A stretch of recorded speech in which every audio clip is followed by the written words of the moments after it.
En 2018, mon ex-mari, début 2018, décède et je m'étais aperçue que ma mère entretenait des relations, avec lui alors qu'elle l'avait vu qu'une seule fois en ma présence, en l'incitant à m'attaquer en justice, aussi bien sur un plan financier que personnel, sachant qu'il avait le retrait de l'autorité parentale de notre fille.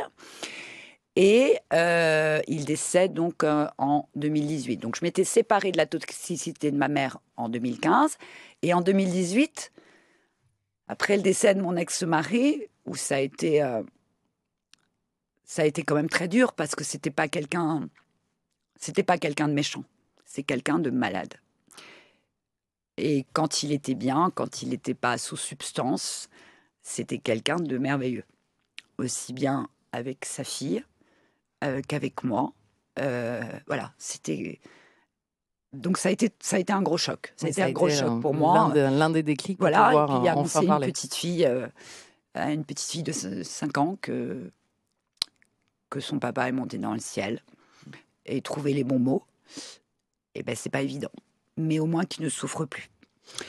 Et donc là, après ce décès, j'ai quelques mois qui sont presque des mois de latence parce qu'il y a plus de toxicité autour de moi pour la première fois de ma vie. Et là, je m'écroule. Je m'effondre et je me dis: «Oh Alexandra, t'as 2 enfants, elles dépendent que de toi. T'as pas le droit de t'effondrer. Donc action, tu te prends en main.» Et là, j'entame une psychothérapie. Alors j'ai l'air un peu con pendant presque un an parce que il y a pas grand-chose qui sort.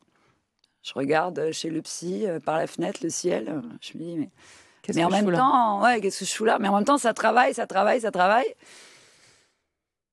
Et puis, au bout de quelque temps, les choses me reviennent. Toutes les violences me reviennent, sachant qu'en 2015, lorsque je découvre ces échanges qu'elle a avec mon ex-mari, je passe pendant 2 mois des nuits où je revis tous les coups, physiques, toutes les violences physiques que quand j'étais jeune. C'est-à-dire que je me réveillais la nuit et ça me brûlait le corps.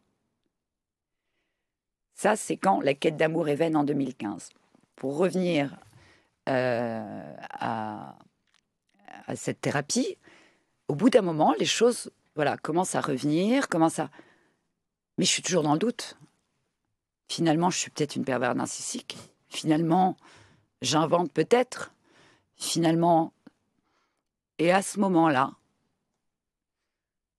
ça tombe au bon moment. Ma petite sœur vient me voir et me confirme ce sur quoi j'avais encore des doutes.